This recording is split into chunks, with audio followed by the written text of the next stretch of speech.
Malcolm Moore here. Thanks for joining me on another glorious day here in Outdoors. Now today, I'm going to be working on my riding, and a great way to practice and improve your own riding is to push yourself in challenging conditions. So I'm going to be riding down this quite steep, chopped up, cruddy, variable terrain. And in doing so, I'm going to give you some tips on how to ride this kind of snow.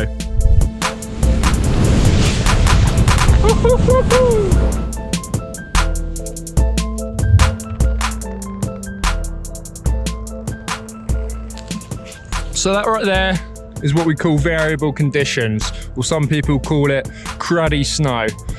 It was never pisted, but it's been skied quite a lot, so it's still reasonably consistent and quite smooth. But you can see there's lots of small bumps and undulations in the snow. And since it snowed, the sun and the wind has affected it quite a lot. So there will be heavier patches of kind of wet snow, but also I can see further down where the winds hit it, there's going to be some icy patches as well. The first thing I'm thinking about in this kind of snow is my tactics. So before we get too technical, this might sound kind of obvious, but what I want to be doing is getting the board riding its length, riding nose through to tail.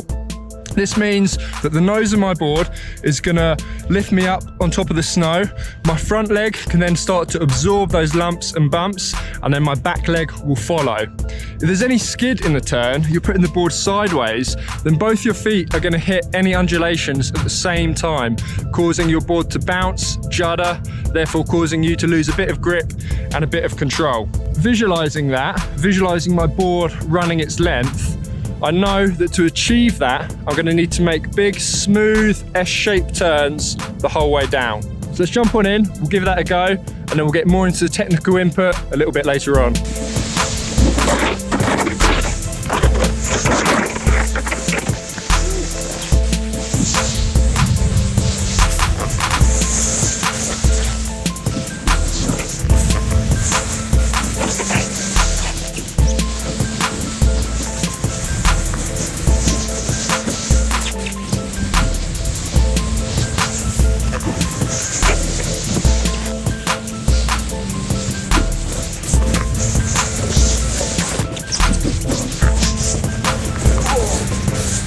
So that's run number one done, and my focus there was to make smooth S-shaped turns, keeping the board running its length, nose through to tail.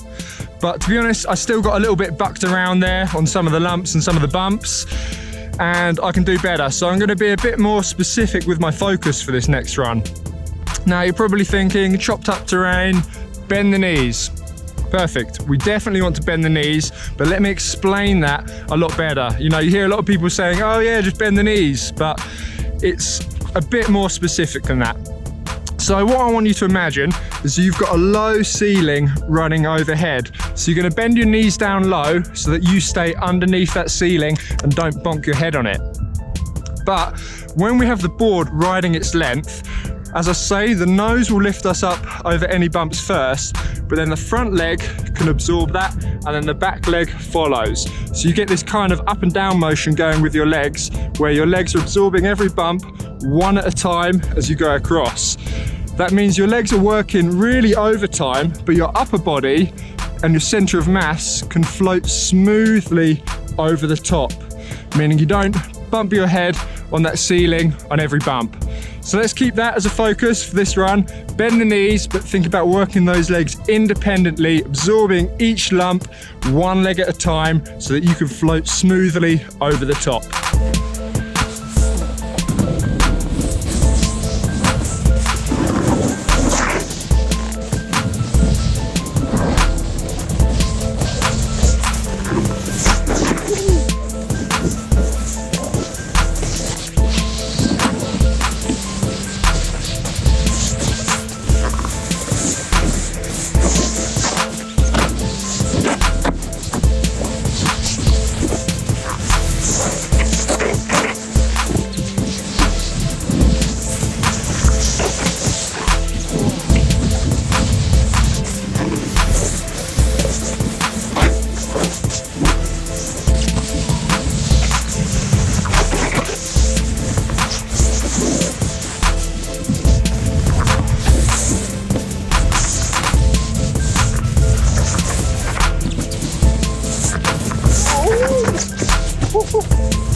All right, I hope that helicopter's not too loud.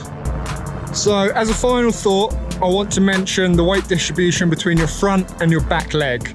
Because your front leg is absorbing and hitting all those bumps first, you want to shift a bit more of your weight towards the back leg so you don't get bucked around and knocked off your board.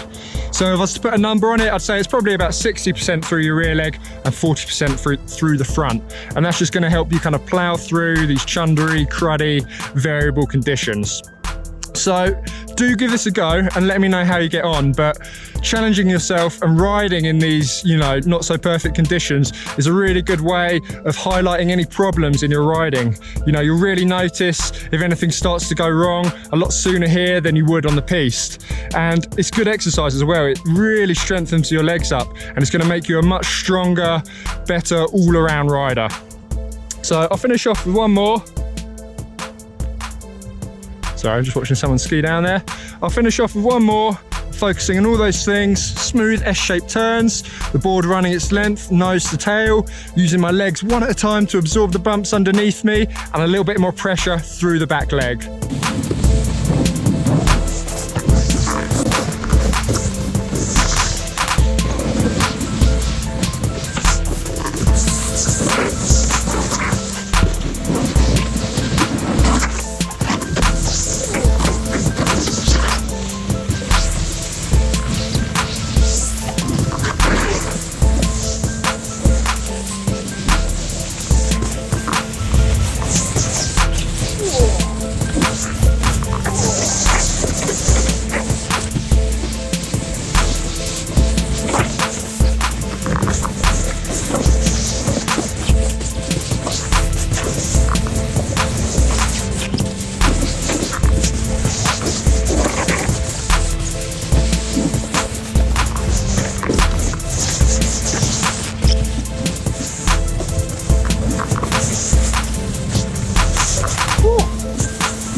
Awesome. So that's it. Thanks for watching.